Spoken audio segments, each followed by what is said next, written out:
Hello everyone, তোমরা সবাই কেমন আছো? আশা করছি খুব ভালো আছো আর আমরাও খুব ভালো আছি। দেখো বাচ্চা পার্টি নিয়ে বসে পড়েছি কি করতে জানো? আচার খেতে। তো দেখো সবাই লাইন দিয়ে বসে পড়েছে আচার খাবে বলে, আর সবারই হাতে ধরিয়ে দিয়েছি একটা করে কাপ। তো আগের ভিডিওতে মানে ভিডিওই দেখিয়েছিলাম যে যে তিয়াশা এই যে কাপে চা খাবে বলে বায়না করছিল, তো তার জন্য কতগুলো কাপ বার করেছিলাম। তো ভাবলাম যে বাচ্চা পার্টি দিয়ে সেই কাপে করেই আচারগুলো দিয়ে দিই, খেয়ে ফেলে দেবে, মিটে যাবে ঝামেলা। তো সেই জন্য সব দিয়ে দিলাম লাইন দিয়ে। আর এখন বাজে ওই প্রায় ৩টে মতো, ৩টের বেশি হবে আশা করি। তো আমাদের খাওয়া দাওয়া সব হয়ে গিয়েছে, আর খাওয়া দাওয়া করার পরে একটু আচার খেয়েছিলাম, তো তারপরে এখন নেব রেস্ট। আর তারপরে দেখো রেডি হয়ে গিয়েছি, তারপরেই না তারপর রেস্ট নেওয়ার পর বিকেলে যে টুকিটাকি কাজগুলো থাকে সমস্ত কিছু করে এখন প্রায় 7:30 বাজে। তো রেডি হয়েছি, যাব হচ্ছে অষ্টম প্রহরে। তো আমাদের এখানে অষ্টম প্রহর হচ্ছে, তো সেখানেই যাব। তো অষ্টম প্রহরে যে খাবারটা দেয় না, ওই খাবারটা খেতে আমার খুব ভালো লাগে। তো সেই জন্য সব রেডি হয়ে নিয়েছি, আর তিয়াশাকে বলছি তিয়াশা দাঁড়া একটু ছবি তুলি। তো তিয়াশা দেখো এরকম ভাবে পোজ দিচ্ছে। আর ছবি তোলার কথা বললে এরকম অঙ্গি ভঙ্গি করে, ঠিকঠাক করে দাঁড়াতে চায় না, যাতে ছবিটা ঠিকঠাক করে না তুলতে পারি, ও সেরকমই দুষ্টুমি করে। তো দেখো আমরা কতজন মিলে জোগাড় হয়েছি দেখেছো তো। তো আমাদের বাড়ি তো 3জন বড় আর সব ছেলেপিলে নিয়ে, ছেলেপিলে দিয়ে 3জন, তো আমরাই 6জন, তারপরে ছিল মাসি আর আমাদের পাশের বাড়ি থেকেও কয়েকজন ছিল। তো এই যে সবাই মিলে চলে এসেছি। আর এসে দেখি এখানে এরকম পালা গান হচ্ছে, এগুলো দেখতে কিন্তু খুব ভালো লাগে। তো রাধা কৃষ্ণ সেজে ওরা যে অভিনয়টা করে, তো তোমাদের কার কার ভালো লাগে দেখতে অবশ্যই আমাকে কমেন্ট করে জানিও। আর এইসব মানে এমন একটা সুন্দর জিনিস না, মানে দেখলে তোমার আর মানে উঠতে ইচ্ছা করবে না। তো এই জিনিসটা যে অষ্টম পরে হয় না, তাতেই পালা কীর্তন তারপর রাসলীলা এগুলো দেখতে আমার খুবই ভালো লাগে। হ্যাঁ, কিন্তু যে 2 মিনিট দাঁড়িয়ে দেখবো তার কি আর উপায় আছে বলো? তিয়াশা যা দুষ্টুমি করে, কোথাও গিয়ে ঠিকঠাক করে দাঁড়াতেই দেয় না। তো তার জন্য আমার মানে যেতেও আর কি ইচ্ছা করে না, ও অত জ্বালাতন করে বলে। কিন্তু সবাই মিলে বলল যেতে, তার জন্য একটু চলে আসলাম। এখন বাজে প্রায় 8টা মতন। তিয়াশা খুব দুষ্টুমি করছিল, ও যদি দুষ্টুমি না করতো না তাহলে হয়তো আর একটু দাঁড়াতাম। আর এই জায়গাটা না আমাদের বাড়ি থেকে অনেকটাই দূর, যার জন্য আবার বেশি রাতও করতে পারছিলাম না। আর আমরা যখন বেরোই তখন একটু হাওয়া হাওয়া উঠেছিল, মনে হচ্ছে যেন ঝড় বৃষ্টি হবে। তো সেই ভয়, মানে ভয়ও লাগছিল বাই চান্স যদি ঝড় বৃষ্টি হয়, ছেলেপিলে নিয়ে অতটা রাস্তা গিয়েছি, প্রায় অনেকটাই রাস্তা, তখন ফিরতেও একটু সমস্যা হবে। যার জন্য এই 5-6 মিনিট মতন দাঁড়িয়েছিলাম এখানে, দাঁড়িয়ে দাঁড়িয়ে দেখছিলাম ওদের নাচা গানা। তো তারপরে আমরা খাওয়া দাওয়া করে বাড়ি চলে এসেছিলাম।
তো তারপরে দেখো আমরা খাওয়া দাওয়া করতে চলে এসেছি। ভাত ছিল আর নানান রকমের সবজি দিয়ে একটা তরকারি ছিল, আর দিয়েছিল মুগের ডাল। আর এখানে তিয়াশাও খেতে বসে পড়েছে।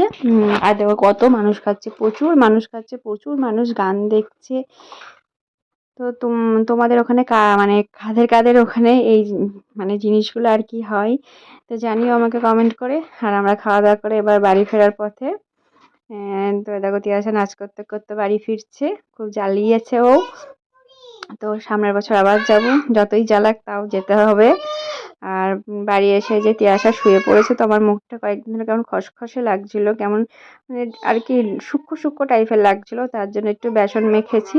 তো বেসন মাখলে ড্রাইনেসটা চলে যায়, মানে আমার আর কি এরকমটা হয়। তো যখন এরকম সূক্ষ্ম সূক্ষ্ম লাগে আমি একটু বেসন দিই, তো সেটা ঠিক হয়ে যায়। মানে ক্রিম মাখার পরেও যেমন কেমন একটা সূক্ষ্ম সূক্ষ্ম লাগে।